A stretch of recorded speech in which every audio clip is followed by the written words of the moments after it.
Hello, welcome back to my channel on discipline.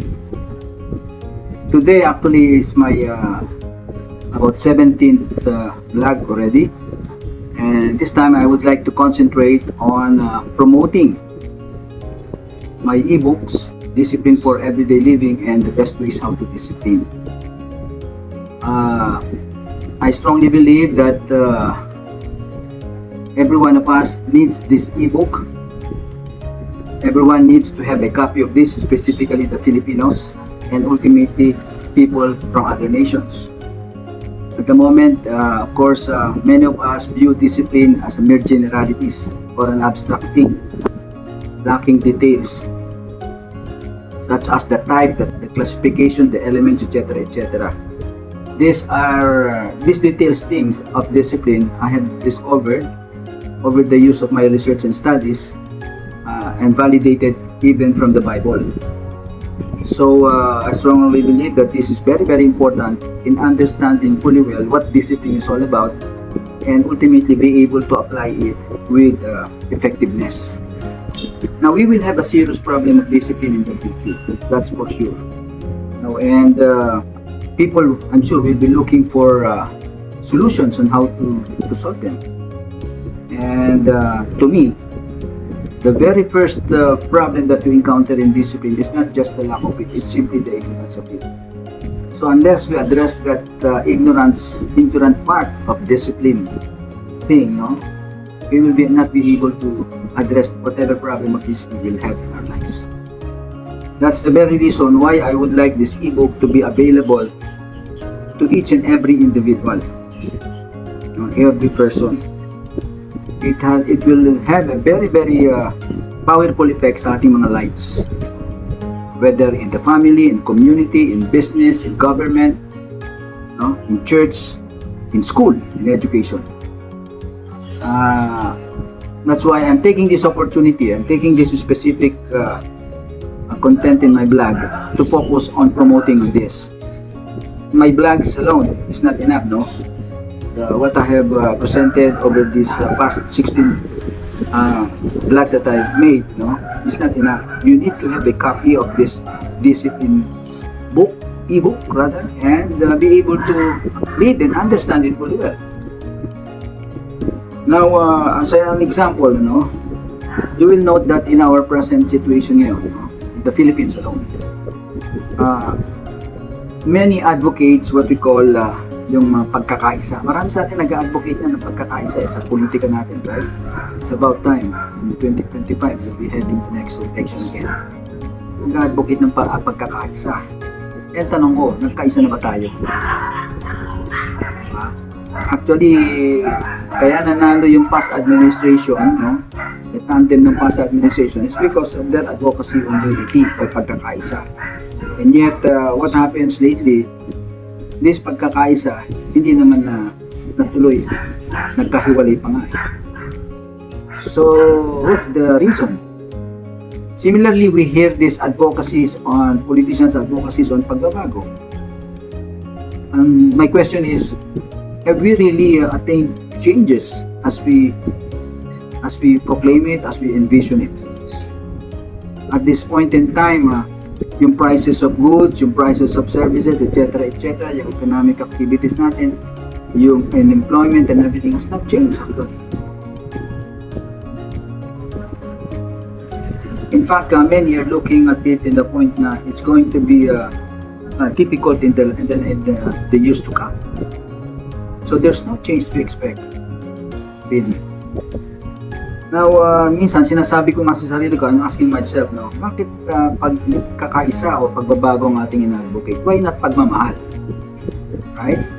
Kasi even Jesus Christ, when He came here, ang dala-dala niya pagmamahal eh. Diba sa John 3:16, for God so loved the world that He gave His only begotten Son, pagmamahal eh. Diba? And si Jesus Christ, when He was here, what He was showing, what He was manifesting, what He was practicing and modeling is about love. Ngayon, sabi ko nga dito, itong love na to, hindi natin ito ma-attain basta-basta eh.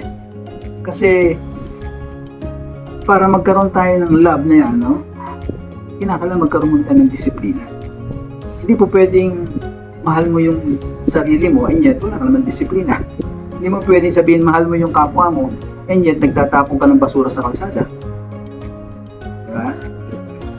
Hindi mo pinapakita ang pagmamahal mo sa kapwa mo. Yan, ganun din sa Diyos. Paano mo sabihin mahal mo ang Diyos? Hindi mo sinusunod naman yung kanyang mga commandments. You disobey it. So discipline is the very key to attaining love. So pag may pagmamahalan, ang tanong ko, magkakaroon ba ng pagkakaisa? Yes or no? Yes, definitely. Magkakaroon ba ng pagbabago? Yes, of course. Kasi siyempre, pag kami pagkakaisa, ultimately, madaling mag-create ng pagbabago. Diba? Sa ngayon, wala ngayon yung pagkakaisa na yan. Wala yung pagbabago na yan na nagaganap sa ating bansa, sa Pilipinas, dahil kasi wala rin yung pagmamahalan. Bakit walang pagmamahalan? Kasi nga, wala rin yung disiplina. Ako nyo?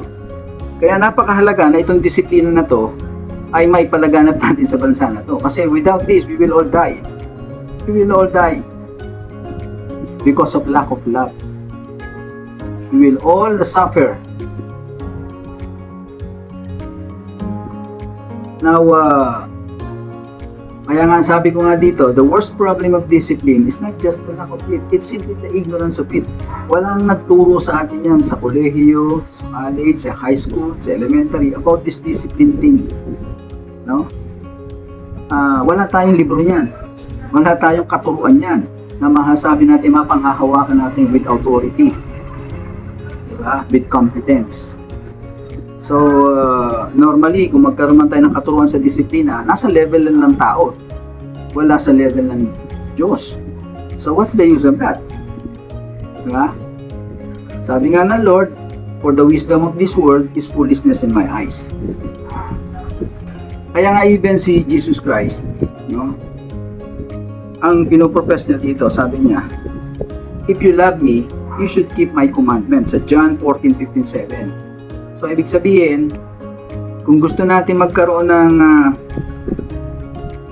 ng pagmamahalan, no? Mahal natin ng Diyos, mahal natin ng isa-isa, kailangan maging disiplinado tayo. Magkaroon tayo ng disiplina. Keep my commandments, sabi ng Lord. Sa Hebrews 12:5-6, ang sabi niya, the Lord disciplines the one He loves. No? Kaya napakahalaga ng disiplina. No? So, marahil hindi na kaila sa atin yan na sinabi nga nito si Lee Kuan Yew. Itong sabi ni Lee Kuan Yew, ito observation ng mga foreigner sa ating bansa. Sabi nga ni Lee Kuan Yew, the Philippines needs more of discipline than democracy. So, siya ina-advocate ng discipline kasi halos lahat ng bansa umunlad sa Asia, no? Gaya ng Singapore, Japan, South Korea, China, etc. Lahat yan puro may mga discipline eh. Kaya alam nila eh. Alam nila ang pagkukulang natin, alam nila ang solusyon. Even Marcos din, President Marcos, former Marcos before, sabi nga, discipline is the salvation of this nation, the key to its future greatness. That's why, during his time before, yung sabi niya na sa ikaunlad ng bansa, disiplina ang kailangan. Ang masaklap nito, this discipline that being advocated by these people are basically on the wisdom of men alone. So, hindi natin pwedeng asahan yung wisdom of men sa discipline na yan Ang Lord mismo kasi, merong konsepto ng disiplina. Sa Proverbs 1:22, sabi niya, if you turn to my discipline, then I will pour out my spirit upon you and teach you my word. So, merong disiplina standard ng sa standard ng Lord. No? Hindi natin pwedeng asahan lang yung disiplina ng tao galing sa kamay ng tao. Sabi nga ng Lord, for the wisdom of this world is foolishness in my eyes. So, unless we align our concept of discipline with the concept of discipline of the Lord, we will all fail. Ang effect niyan, disunity, away, gulo. Whereas kung ito ay naka-align sa disiplina ng Panginoon, ang epekto niyan ay love, unity. No?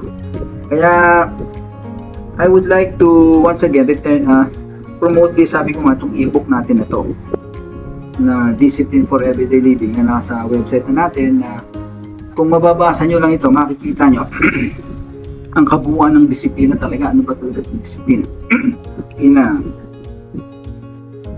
in a wider perspective, both physical and spiritual.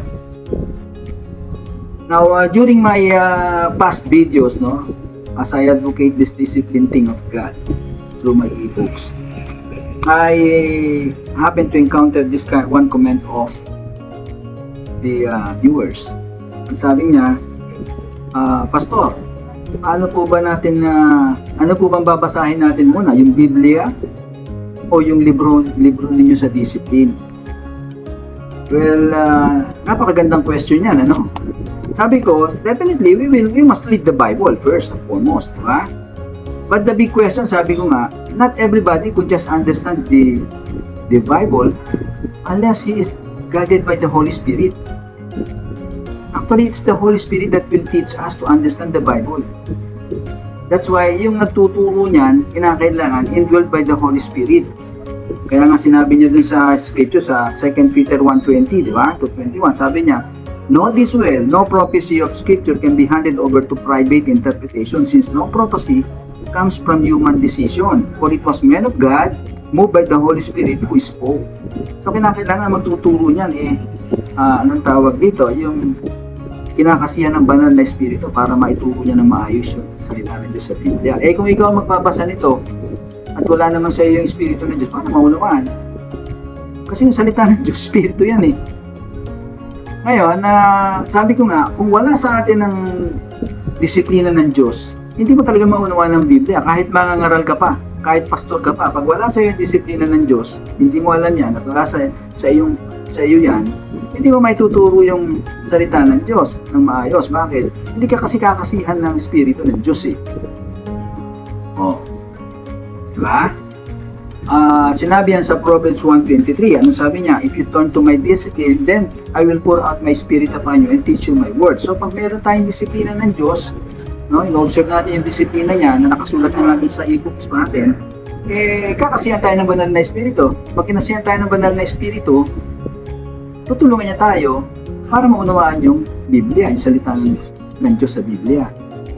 Diba? Kaya napakahalaga nitong disiplina ng Lord na to na dapat nating malaman, maisabuhay. Diba?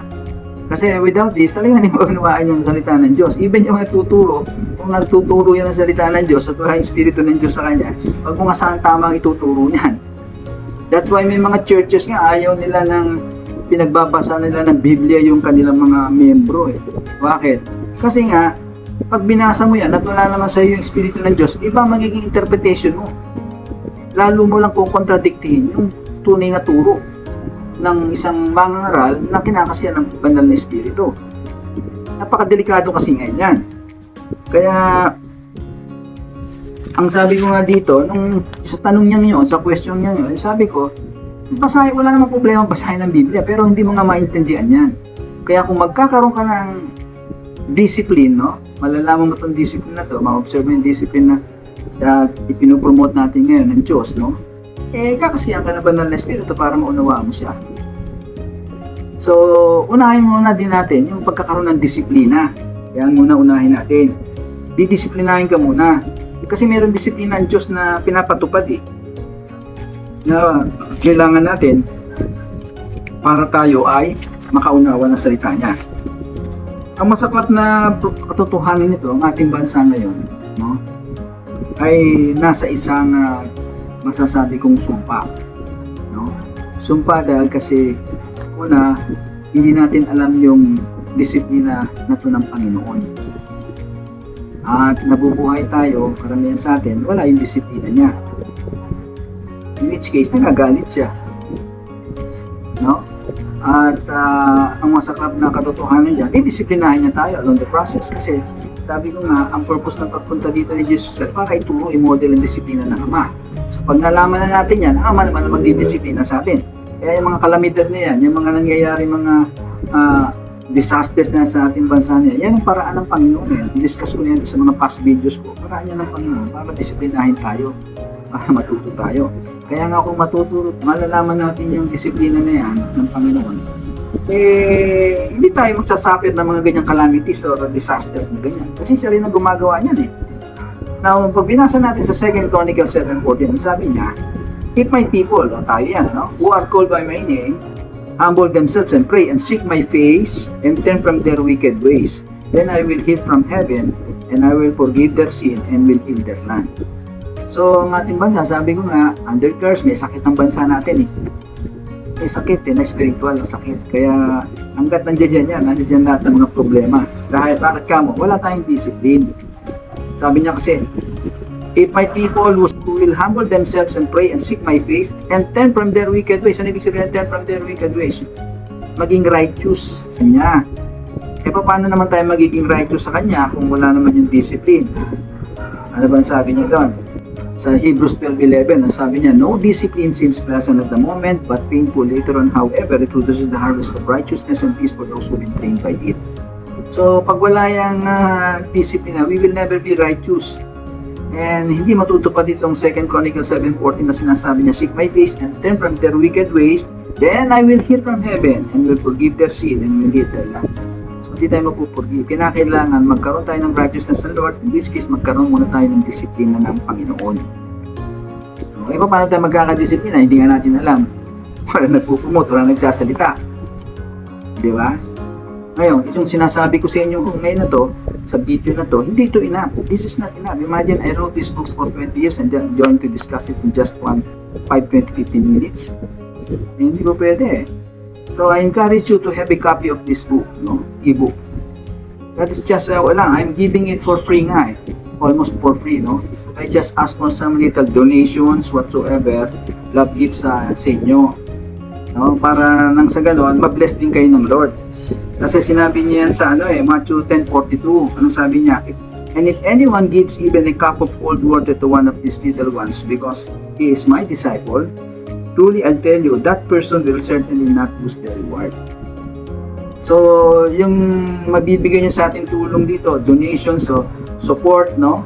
Gifts towards, of course, in exchange naman, kahit pa paano, meron kayong e-book.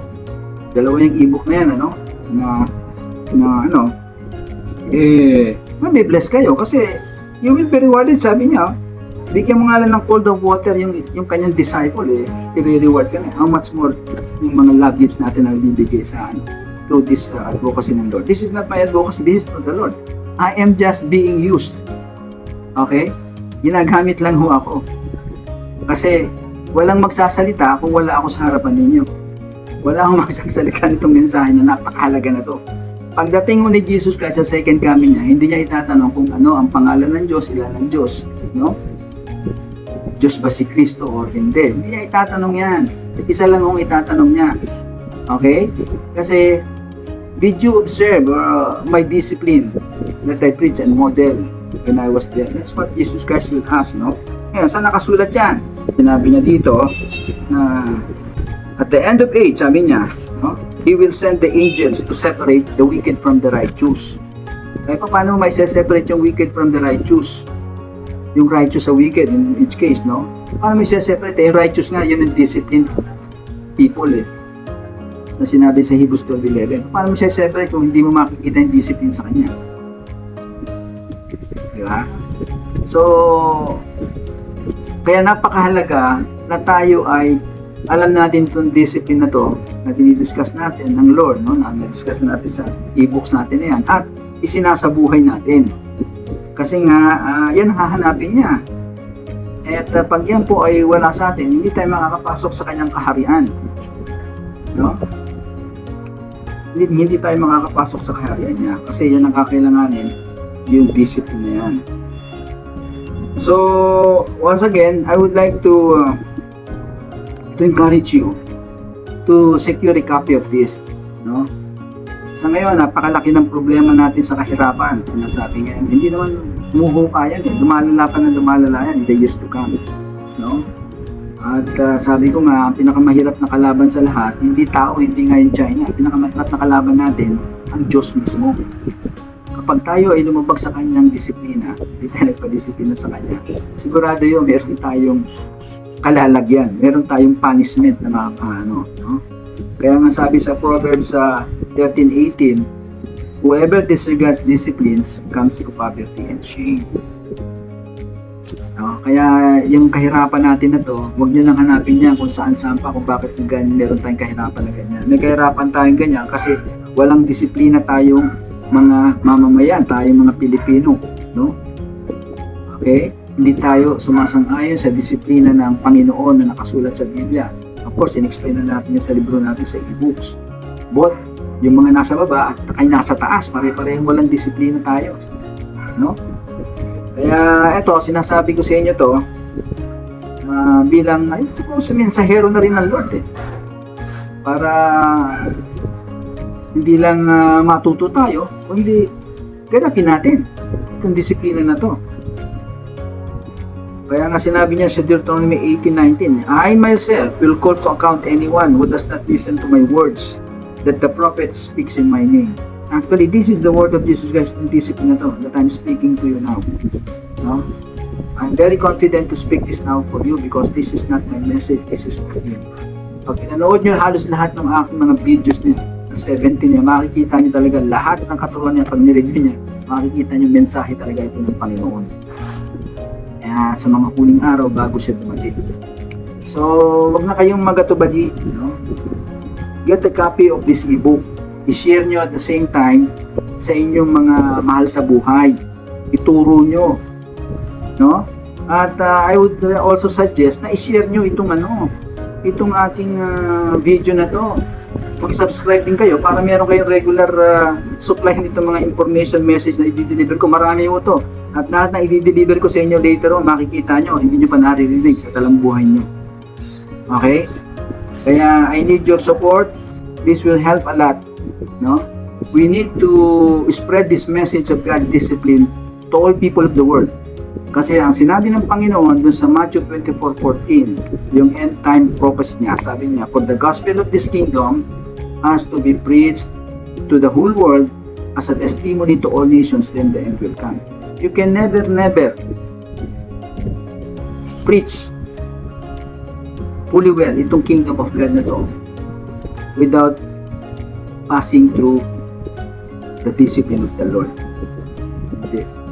Hindi tayo makakapasok sa kingdom na to ng Lord without understanding and living this discipline of God, which I have explained in my books.